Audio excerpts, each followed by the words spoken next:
listening to the Becoming More Me podcast with me, Teresa Lear Levine. You're already enough. But if you're anything like me, you thrive when you're stretching and developing yourself, creating more of the person you feel called to be. This podcast is here to inspire and support you. Let's release the negative, reinforce the positive, and elevate our vibe together as we tap into our limitless potential to transform and grow. Hello, everyone, and welcome to this week's episode of the Becoming More Me podcast. I have a guest for this week's show, and I'm really excited because what she does is different from anything or anyone that I've had on the show before. So I'm excited to dive into it, hear more about it, understand her story, and get to know my guest, Donna Wallace, some more today. So welcome to the show, Donna. Thanks for being here. Thanks so much for having me, Teresa. I'm so delighted to be here. Yeah, it was a little bit of a coordination effort because we live on opposite sides of the planet. So where are you in Australia? I'm in Melbourne. Well, I'm outside of Melbourne, actually. I live on the beach. So I'm down in the Mornington Peninsula for anyone who knows the area. But yeah, about just a bit over an hour drive out of Melbourne. That's awesome. Yeah, I've been blessed enough to be on shows in Australia and to have several guests on my show from Australia. So we always make it work one way or another. But I do appreciate you getting up early to be on the show. And I'm here recording at a time I don't normally record with my husband in the other room saying, hey, be quiet, keep the kids quiet. They're all home from school now. So we'll make it work. And I've got kids in the background too. So, who knows what could happen. We make it work. I love podcasts and how casual they can be and how much fun they are because of that. How old are your kids? Just turned 7, as in 2 days ago, and just about to turn 11. Oh, wow. I just had a son who turned 9 3 days ago on the 16th. Although, oh, really? Is the 16th her birthday or is it? No, well, it's the 20th here in Oz. So she was on the 18th. She's on the 18th. Okay, gotcha. So, all right. Yeah. And for anybody who's listening at another time, we're talking about October. So yes. Yes. Cool. Yeah. So we spent the whole weekend doing birthday celebrations here. And I would imagine you probably did the same. Yes. We have had roller skating birthday parties and all the things, all the fun things. So you said 7 and 9 and both girls? A boy and a girl. Oh, okay. Sorry, I missed that when I was trying to calculate birthdays in my head. So, and have you always lived in the area of Australia where you are? Yeah, so I grew up in Australia, I grew up in Melbourne, but haven't always lived down on the beach. So I grew up in the Dandenong Ranges, which is just like this beautiful forest with big gum trees everywhere. And it's kind of like really, it's just one of the most picturesque places. And still feels like home for me whenever I go back there. But then I moved across to the other side of town for love, as you do, and stayed over there for a number of years, but had this inkling inside of me, Teresa, like it just didn't really feel like home. And I knew that I was to live more in nature, and where we moved up to the other side of town was in the suburbs. And it was wonderful because we had an amazing community around us, like a family and really great friends. And it was actually, this is a great question. Oh, here we are going off on a tangent already, Teresa. It's great. And it was this calling from my soul to really move, to have our family be growing up in nature and have the kids have a different experience. But for me, it was like this drawing of the earth pulling my soul to live somewhere else. And it was this whole discovery process that I went on to figure out where exactly that would be. So really cool. Yeah, and we only moved at the beginning of last year, so it's sort of relatively fresh. And yeah, it's been quite the journey to get here, to be honest. But you feel like you're where you belong now? Yeah, there's this real amazing sense of home, Teresa, like being in this suburb, this little community. And as I said, we're by the beach, but where we are by the beach isn't just the beach. We also have amazing gum trees around us. So I've got the gum trees from where I grew up, that kind of sense of being at home in the trees and all this amazing wildlife here. I had no idea when we moved here just how amazing it would be. There's koalas around here and there are dolphins around here, and the bird life is phenomenal. But there's this real sense for me of you were talking about your nervous system before we started the Yeah. recording. And when we moved here, I feel like my whole body just dropped down. Like Mhm. my nervous system just calmed down.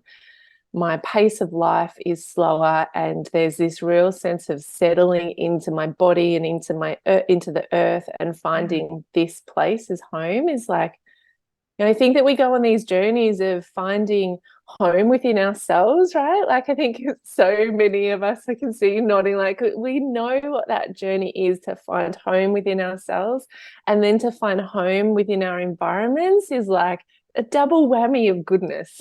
Oh, absolutely. Yeah. Absolutely. I can Yeah. relate to we moved during the pandemic also, and I just really love where we ended up, and it just feels very aligned. And I have never visited Australia, and the more I hear about it, I mean, it's been on my list of places I want to go, but I really want to go. The more I hear all these amazing things, and I'll get Yeah, there. I'll get there for sure. Now that absolutely. it's You getting a need to little come easier and to visit. travel. Yeah. Yes. Yeah. Cool. So I've seen your website. I've seen a lot of the really cool stuff that you're up to. Can you explain for the listeners what it is that you do, what your business is? Because you're not just like service, you're product based, and there's a lot of different things happening there. So can you tell us a little bit Yeah. about that and how you got started? Yeah, of course. I might just start from the beginning if that's Wherever okay. you like. Um, so from the time I was 16, I got introduced to Reiki. And when I experienced that, again, this was my first experience actually of coming home, when I had someone place their hands over my shoulders and I was really upset. I was like breaking up with a boyfriend at the ripe old age of 16, and my world was falling apart. And I had this sense of coming home. And then I was like, it was just this natural progression into healing, the healing modalities, and discovering, like I've been doing healing work for, oh God, over 25 years. Am I revealing my age? Me too. So, yeah, I feel you. And yeah. And so It sounds I, like forever, and it still feels like we're just getting started, doesn't it? right? I know. It still feels like we're at the beginning, yes. And so anyway, I've been doing healing work for so long, on all sorts of different modalities, but I always thought that that's what I would do.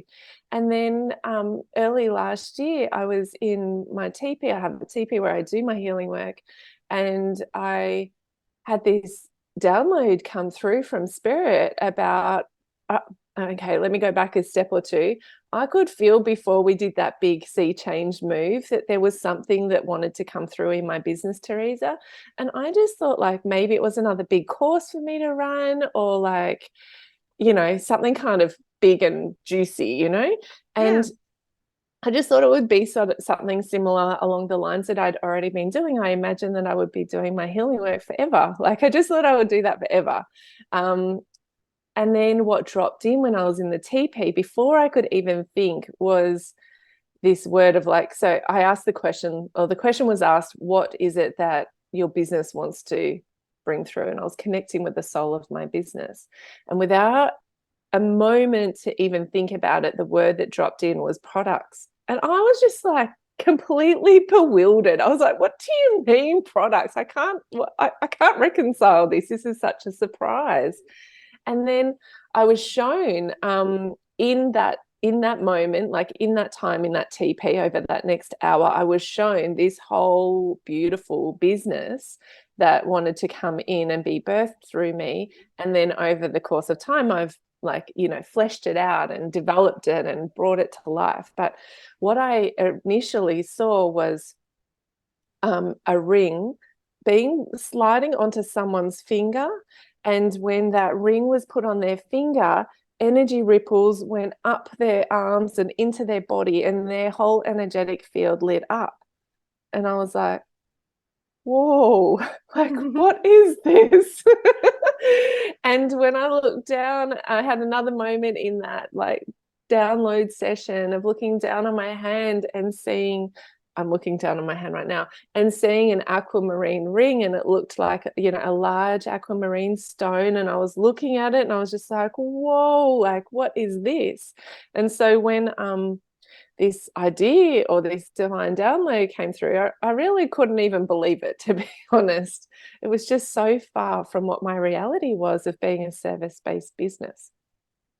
So skip forward a little bit, Teresa, to where I'm at with it now.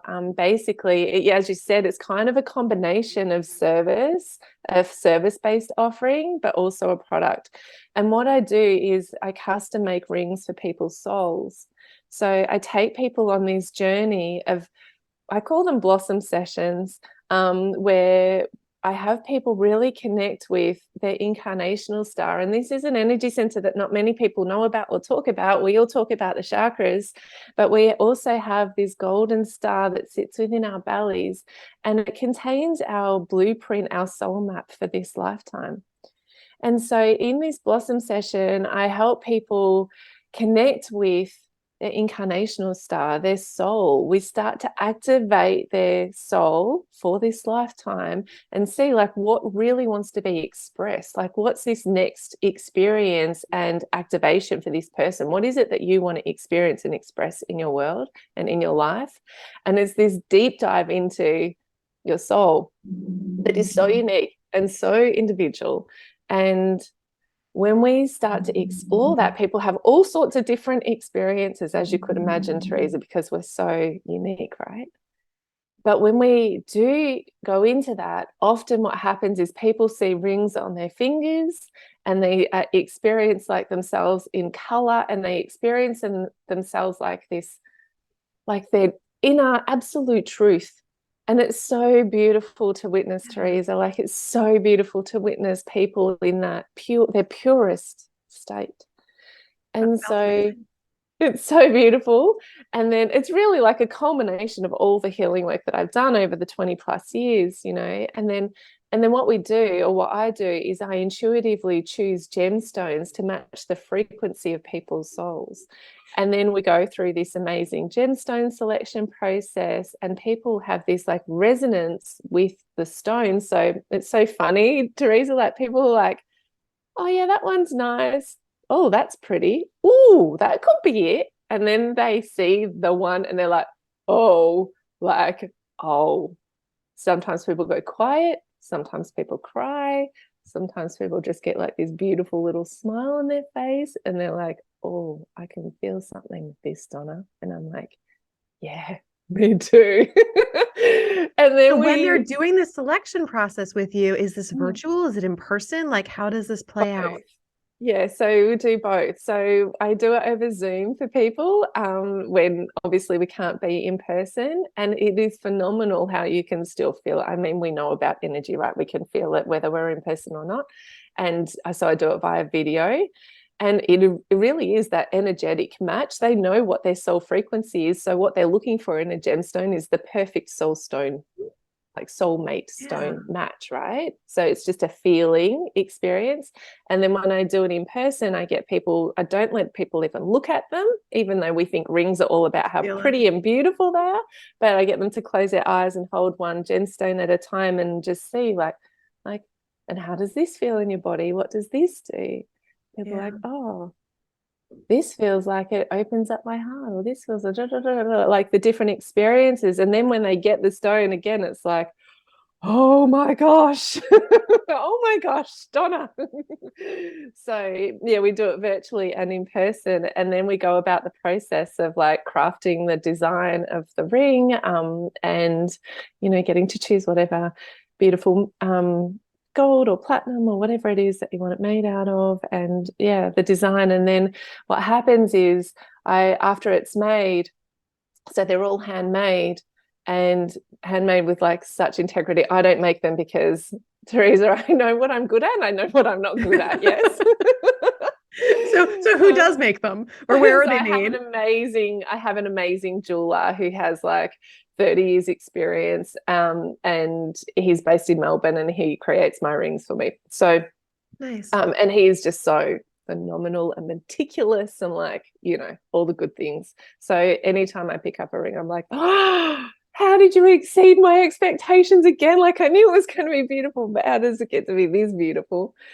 Anyway, and then I energetically activate these gemstones further to really tune and tune into that person's soul and weave different energies that want to come in for that person. Sometimes past loved ones come in and they want to feature in the ring, like a grandmother might come in, or a partner who is passed away, or the baby, or anything like that.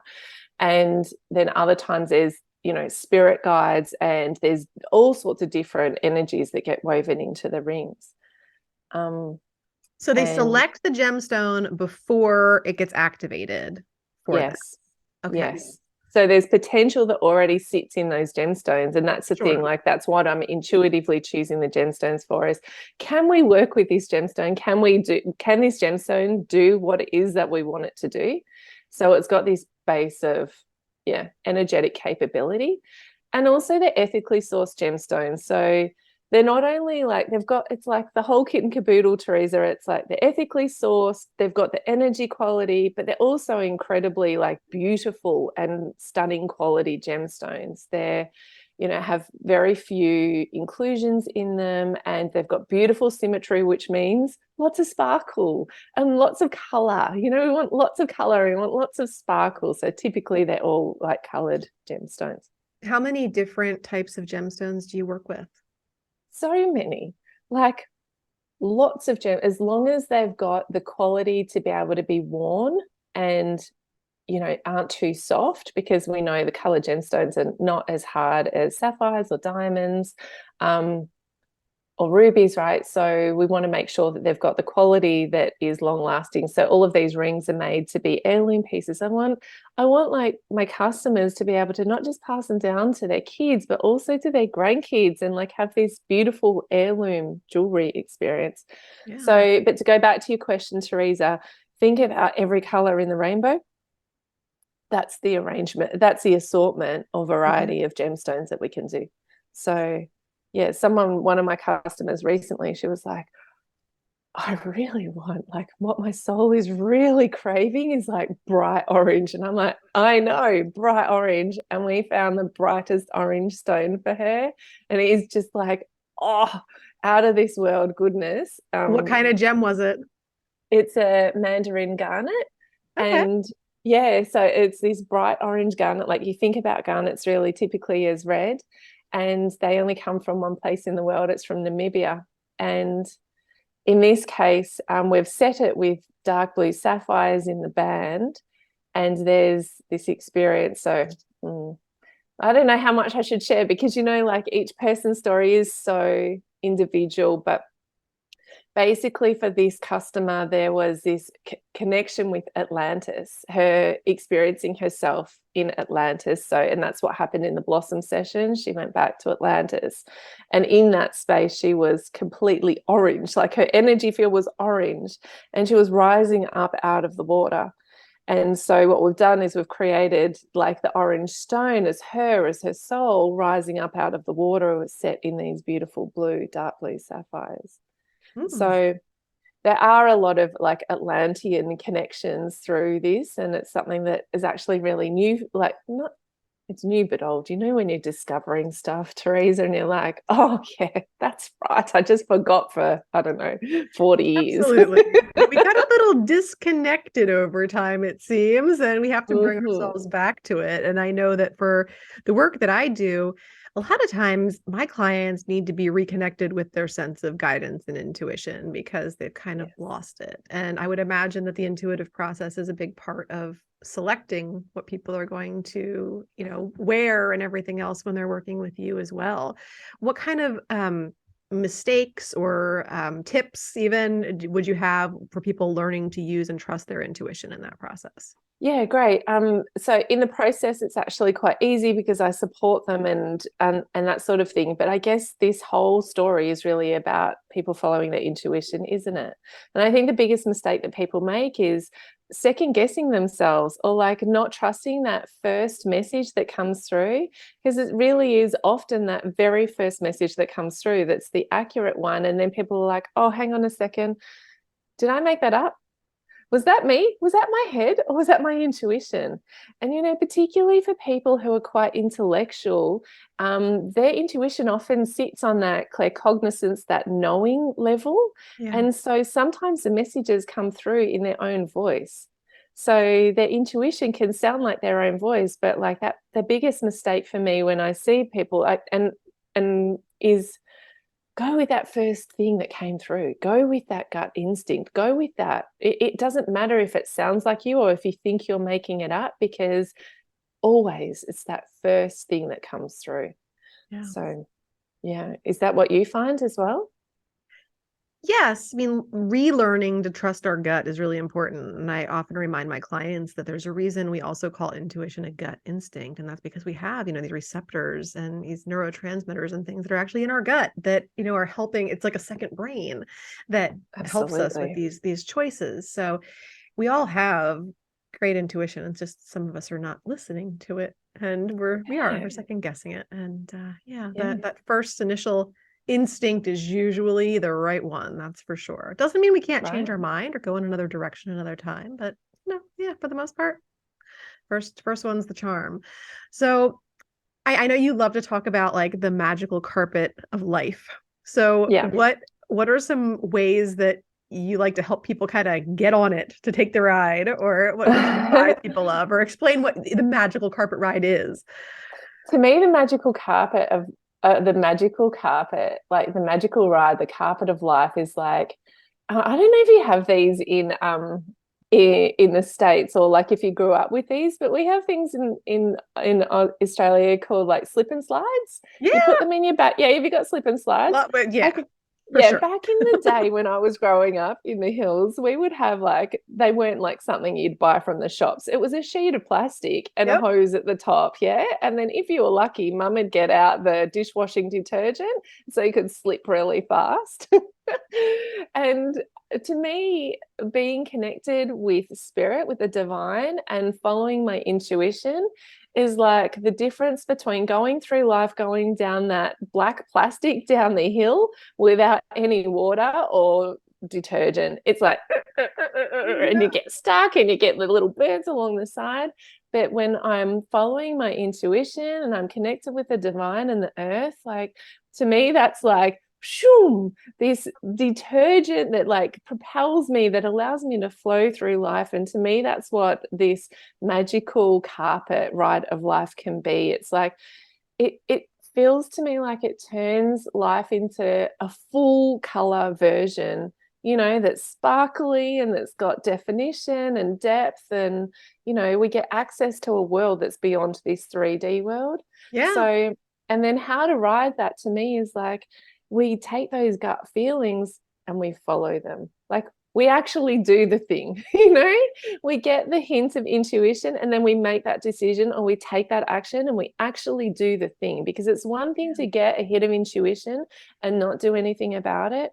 But to do something about it to me is like the greatest act of self-love Yeah. that we can ever offer ourselves. You do the To next right follow thing our and you do soul, the things right? that feel good. Exactly. We get Yeah. so into this resistance of, things we should do or we have to do or whatever, and that never takes us where we want it to go. But so Yes, many of us yes. associate pleasure and guilt and think that if we follow the things that actually feel good, we're not going to get there, wherever there is.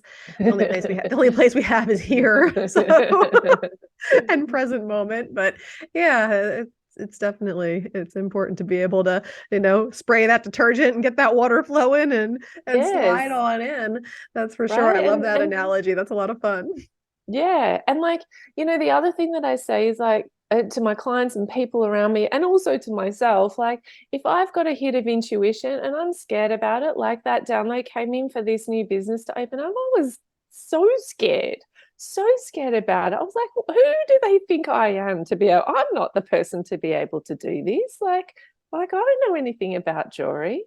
But, you know, when there's that fear or even that resistance around the intuition, to me, that's a big green light for go. So I say, like, intuition plus fear or resistance equals a green light. Like, freaking go. Like, go down that path, do that thing that you're most scared about. Because when we talk about feeling good, there's like those little hits of feeling good, like, oh, I feel good because, I don't know, something superficial, but there's that deeper inner contentment, isn't there, Teresa, when we follow Yeah. our intuition and we go to those things that push our comfort zone, like that's the magical carpet.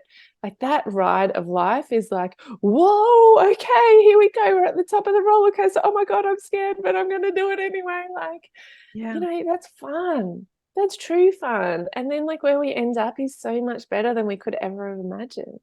I could Absolutely. never have imagined I would be doing this business. I keep telling all my friends, I'm like, I don't know how I get to do like this is like the best thing ever. How do I get like it blows my mind. But That's that's awesome. So, that's that part of following your intuition, right? You never know where you'll end up. and that's part of the fun for sure. Yeah. The Yeah. anticipation and the enjoyment of the journey are what it's all about. Because as I said Yeah. before, you never get to there, so you can only be No. here. So you make here as Right. fun and interesting and abundant as possible. So when clients are coming to you or people are seeking you out, what are they normally looking for? What is it that brings people to you? Hmm. So people come to me for healing work still, like I still do that sort of stuff. And then with the rings, I Like, think do they people, know they want the jewelry, or is that just like a something that gets built towards, or I think both. okay. I think sometimes people know instantly as soon as they hear me talk about it or as soon as they see it. Some people just know, like they're like, I gotta have one of them. Like that's what my clients have told me is like, there's no doubt about it. I've got to have one. And some people are like, I've got to have one now, Donna, like now. And I'm like, okay, we'll do that now. And How then for long do other they normally people, take to make? the process from beginning to end is about a few months if it's really smooth and quick, in terms of knowing what they want as a design, and we can do all those like things fall into place about 3 months. Um, and then other people like, I know I want one, and do you have a payment plan, Donna? And I'm like, yes, I do. So then we do payment plans and it takes like, but the rings have their own like divine timeline. So some are like instant and some take a while and then some other people like I know are like looking at it and they're like, I really think like maybe in time I'll have one of those. So it's really different for everyone. But Yeah. what people come to answer your question, Teresa, what people come to me for is that they know that they're not in their full potential. They know that they're not as sparkly as what they can be. They know that there's that like dullness when you're not fulfilling your potential. It's actually really awful. Yeah. It feels like you're suppressed and there's like a feeling of like dampness or heaviness across your life.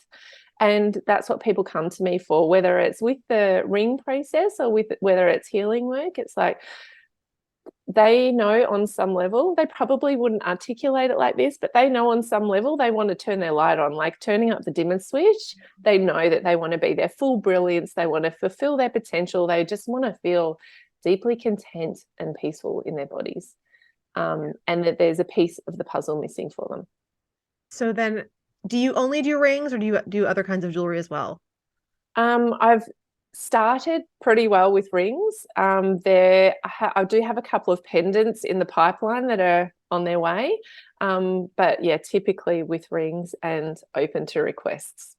Is there any reason why rings and not other things? Or is it like the connection to that part of your body? Or is there any reason for it? Or is it just kind of where you ended up?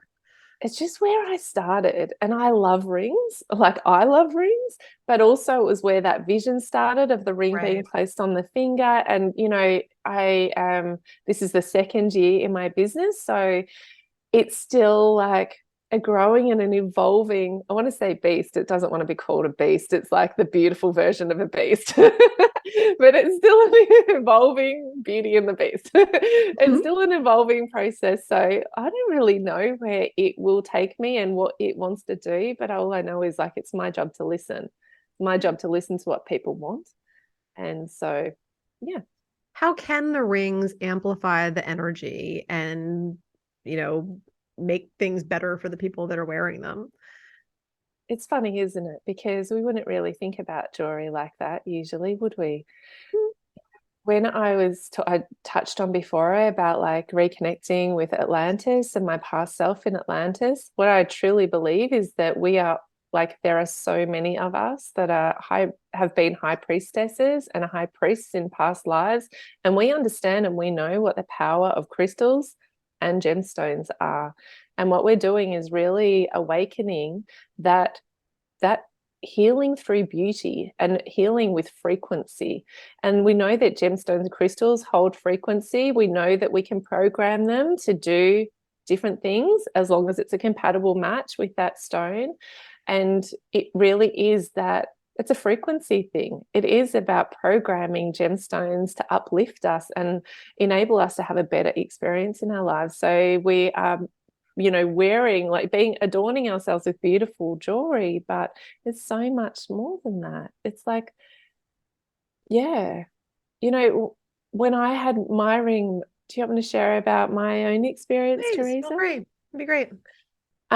So I said to you, like, that first vision, I saw an aquamarine ring. So that's what I've got. I've got an aquamarine ring. When I could barely be with the energy of this gemstone to begin with. I had it as part of a collection that I had, and I couldn't even look at it, Teresa. I couldn't be with it. The energy was so strong. I was like looking the other way, pretending like I didn't know it was there. Eventually I picked it up and I was like, oh my God, like it just catapulted me up to the Orion constellation. That's a whole nother story about the name of my business. But anyway, when I had this ring made, Teresa, at first it was an experience of like, oh my goodness, can I actually have this? Can I have this level of like beauty and luxury in my life? Can I wear a ring like this? And there was this whole thing around my self-worth and self-esteem, even like deserving. And so it took me probably 2 or 3 weeks to even adjust to wearing my ring. Now I've had customers that are like, put it on. I feel like I've always had this, like, no problems at all, but that wasn't my experience. And then as I was like, really doing that energetic work with my own ring, what I could feel was my ring was like plucking me up out of my life, like pulling me up and placing me in a different paradigm, like in a different world, like, here, Donna, pluck you up, put you in this new world. Like, this is what we want you to experience. And in this experience, me was like such a, like, it just looks all light and really sparkly, like heaps of pale yellow dancing light. And getting to be with people in this place of beauty, of like creating beauty in the world, and like, just this whole other experience compared to what I was having before. So for me, my ring is like about like really up leveling me and having me tap into a world of ease and of fun and of beauty and abundance, and just being able to do this ascension work with people, but in a way that's not heavy, in a way that's just, activating. Yeah. That's really cool. Speaking of activation, what's the process for activating the gemstones once they're selected and ready to go? That's my secret squirrel process, Teresa. Oh, well, just like a basic, like, I'm not asking you to give away the trade secrets, but like what's activating them? What is activating them is me. So I guess I'm the secret recipe in that process, but I'm doing a lot of energetic work with them. And as part of it, I have a ritual of walking on the beach with them. I use the energy of the ocean to clear the energy of the gemstones to begin with.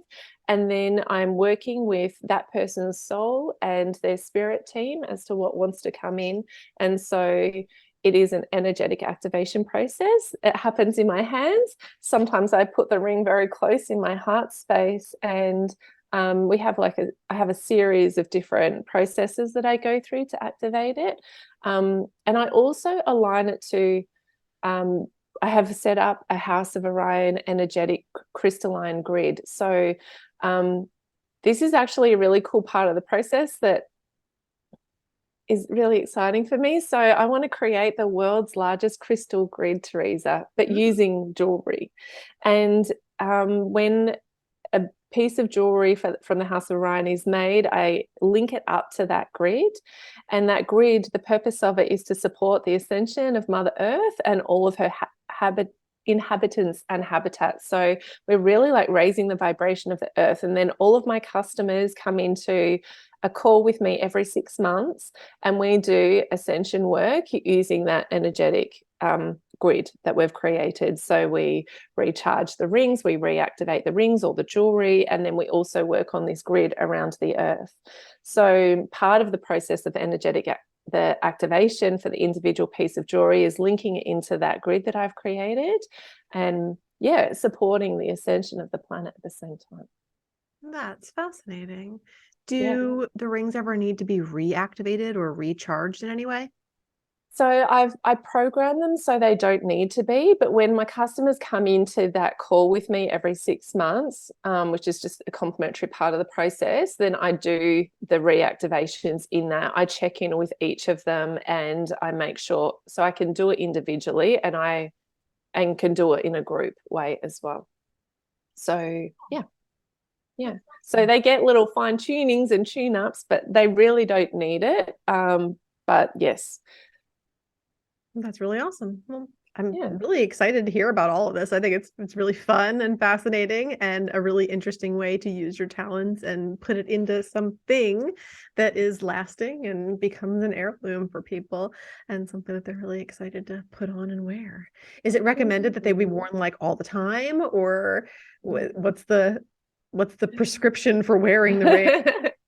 I'd really love it if we could wear them all the time, but they're too precious to be wearing while you're doing the dishes or the gardening. Like, that is not happening. So actually, I don't have one next to me, but I have created like these beautiful ring display cases. It's a glass cloche and a black obsidian crystal disc with an Orion constellation etched in the bottom of it. The disc is a charging plate. So I've created these beautiful display cases for people to have on their dressing table or wherever you want to have to place the ring in when you're not wearing it and doing like manual kind of work. So yeah, I often wear mine when I'm like working and at my computer because it's not going to be like hit or impacted, right? But and of course when I go out, I've also just quietly, been known to be wearing my tracksuit pants, walking on the beach with my ring, because why wouldn't you? Why not? There's no rules. Anything goes, yeah. Anything Absolutely. goes. So yeah, they need to be taken care of because, as I said before, those gemstones aren't like as hard as diamonds, but you can. They're well made to wear every day if you want to. That's awesome. If people want to find out more, where's the best place for them to find you and learn more about your healing sessions or your jewelry or whatever other fun things you're up to? So probably the best place to go to is my website for the jewelry, which is thehouseoforion.com.au.